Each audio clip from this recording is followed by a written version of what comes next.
What's up, you guys? Shawn, Ross Sapp. Welcome to Fightful. Here with a name you know. I feel like we talked to her like, I don't know, 10 days ago.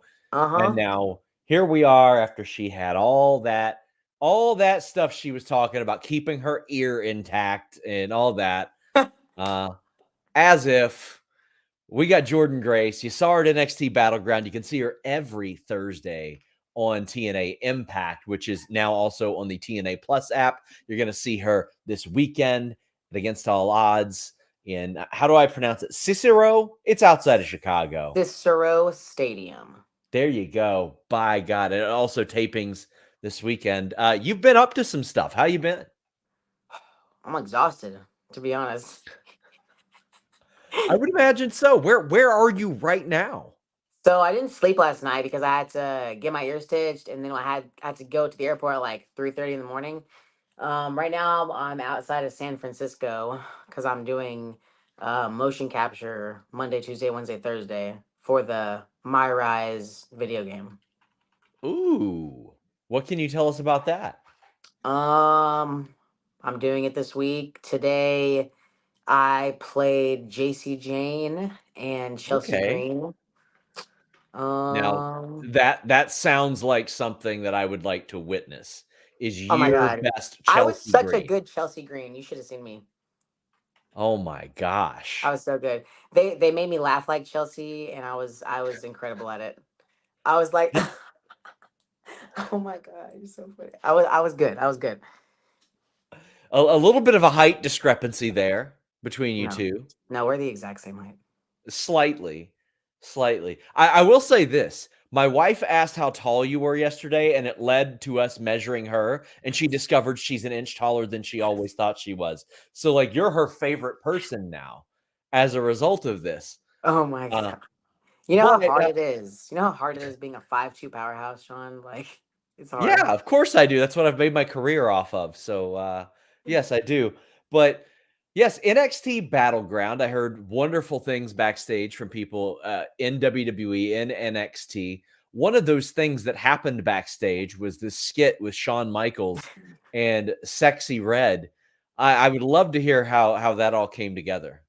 I mean, I don't really know how it came together. They just came up to me and they were like, "Do you have time to film something with uh Shawn and Sexy Red?" And I was like, "I don't care if I don't have time. Like, I'm gonna make some time. We're doing it right now." And so actually, I have no idea if they released this or not. Did they release one of a Sexy and Shawn together by themselves? I don't think so. All right, so I won't go into that.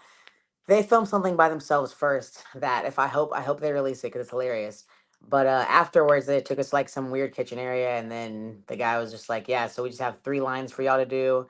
And we filmed it twice because the first time that I flexed, I like almost punched him in the face because I came up like super fast, and then they had us redo it. But yeah, Did you get like very the very fought? like anticlimactic. It wasn't like super thought through. I actually pitched that we should do the one that they did with Triple H with and the little girl, but they said we didn't have time. So Mm. Did you get like the follower bump from just being in a video with Sexy Red? yes, I've gotten so many followers in the past 2 weeks. It's crazy. So last night, obviously, fantastic appearance, fantastic match. How do you feel now that it's over? Because a couple weeks ago, you and I were talking, and I even joked with you. I'm like, no pressure. Besides, the fact that these two companies have never really worked together for any extended period of time over 20 years. All that's on your shoulders, but nothing else. Actually just talked to Denise in a different interview, and I said like Ah, I do think it was a strong performance, but I personally feel like I could do better. I feel like the WWE universe hasn't witnessed 100% what I can do yet. and is that something that you're looking to run back? I know that there were like 3 or 4 appearances on the table, and those have sort of culminated. But you also have this open challenge for this weekend, and everybody's speculating that it's going to be somebody from WWE. So that's what I'm hoping, and I'm hoping that they send someone over, and the WWE universe tunes in, and they could see what's really cooking over on TNA. I can do Who pile would you? drivers over. I could do pile drivers over there. I'm just saying. That's fair. Were there any limitations put on you over in Yeah, I can't. NXT? Yeah, you can't do no pile drivers. Interesting, because like only only we've like seen. only certain people. That's fair. But I mean, Yeah, you've been at this. Gosh, how long have you been at it? they don't know me like that. That's So fair. I That's a good point. got. I gotta get some more like credibility under my belt first before I start, busting out trapped arm pile drivers and stuff. I don't know. So, like, what was the process there compared to what it's like in TNA, going over a match, preparing for a match, and then feedback after a match? Because, like, listen, in TNA, like, it don't get much better in the wrestling world than Gail Kim, but you're still Yeah. hearing from, experts in this field. It's a lot, and honestly, I don't want to get too deep into it because I don't know, like, what other Sure. people say, but it's a lot because there's it's a lot more to remember. I'll say that because there's so many different cameras and they want you to do certain things to certain cameras. Like there's literally all the cameras, and there's two cameras in front of you, but you got to look at a specific one. And sometimes I'm just like, all right, I can't remember which one it is. So that's just something you have to get used to. They want you to like certain corners they want you to go into because there's like the jib cam that goes around. It's a lot to remember on top of what you also have to remember.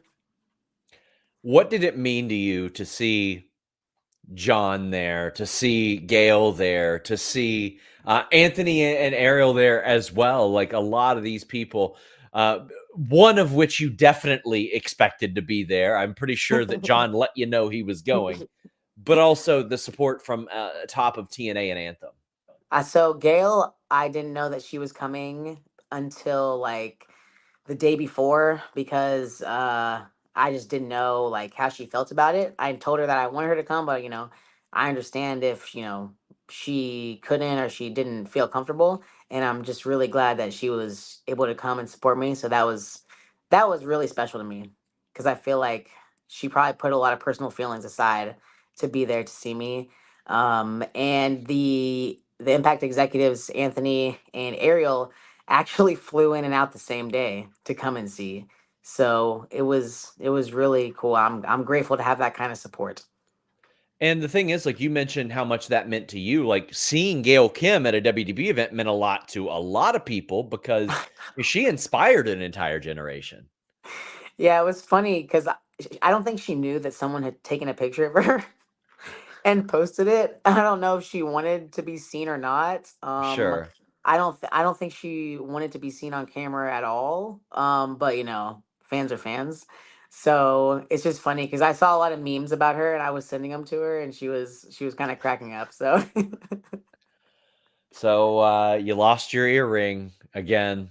yep, I lost it. You want to see a close up? Can you see it?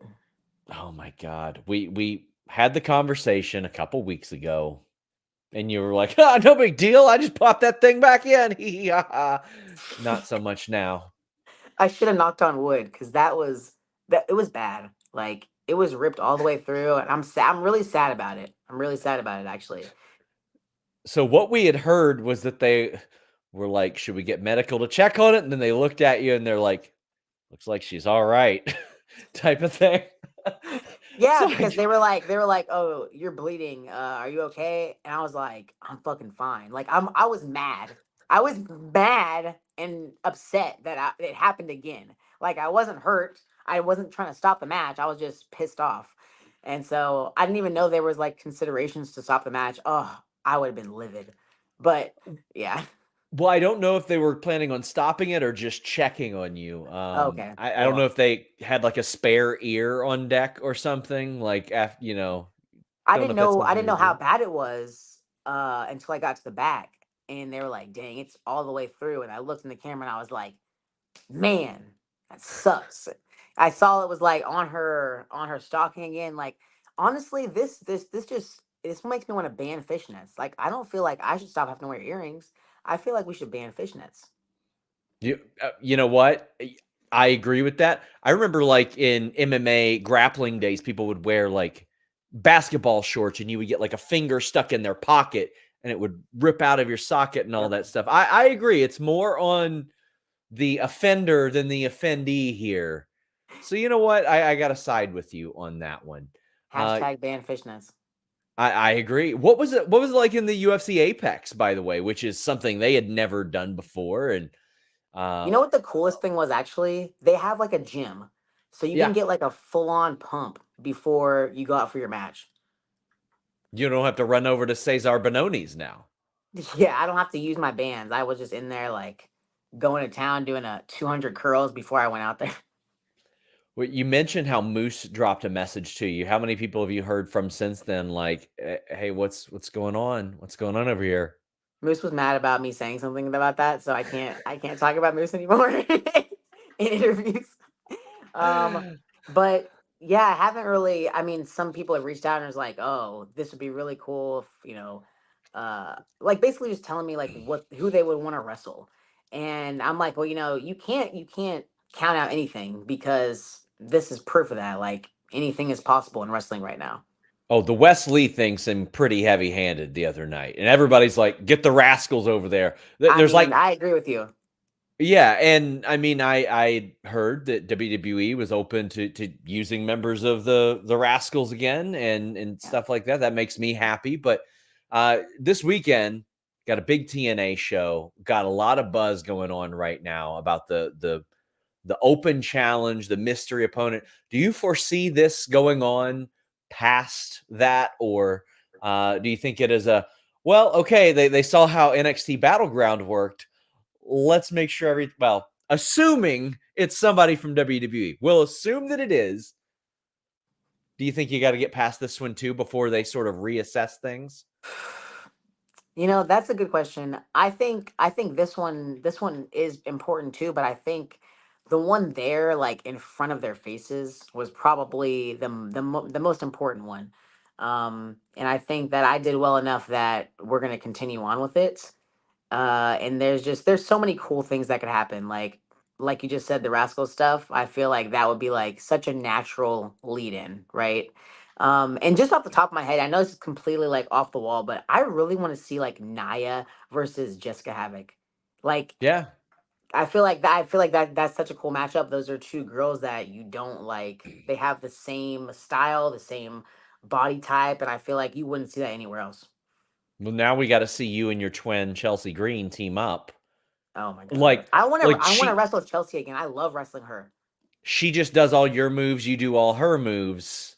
Like that seems like My the leg is natural not next step. long enough to do the Rough Rider, bro. You could I do can't, it. I can't, I can't. feel like you could do it. I feel like you've got it. You got enough explosion. You were telling me you wanted to like crush watermelons with your legs and stuff at one point. Yeah, but that's not happening. My hips can't do that, bro. They're not strong enough. My God. Also, this weekend on Against All Odds, you got Mustafa Ali, Trent Seven, the System against the Nemeth brothers, Moose, Broken Matt Hardy, Macklin and Santana, a team I've really liked that have gotten together based on their common ground, and the Rascals, Eric Young and Josh Alexander against ABC, Sammy Callahan, Jonathan Gresham. Outside of Sammy Callahan versus Jonathan Gresham, what match are you looking forward to the most on Against All Odds? My open challenge. But I'm also looking forward to seeing Macklin and Santana. I love that Santana's back. I Me think too. he's one of the best wrestlers, and I think like he has obviously such a passion for it to come back to Yeah. TNA from AEW, and I feel like some people after AEW they sit on the sidelines for so long they it just lights a fire under them, right? And I feel like you can kind of see that. And I feel like Steve Macklin is a wrestling genius and will probably be one of the more influential like producers, agents when Yeah, he's for done sure. wrestling as well. We encourage everybody check out TNA this weekend. You can also watch their show every week on Access as well as TNA Plus. Jordynne Grace, I know you got a busy schedule, so I want to thank you for taking some time out to check us out or join us rather while you're emulating JC Jane and ripping your ear off and going to NXT and going to TNA and making people fly across the country for you. You're a busy woman. I'm trying, man. I'm trying to get it in. Guys, until next time, we're out.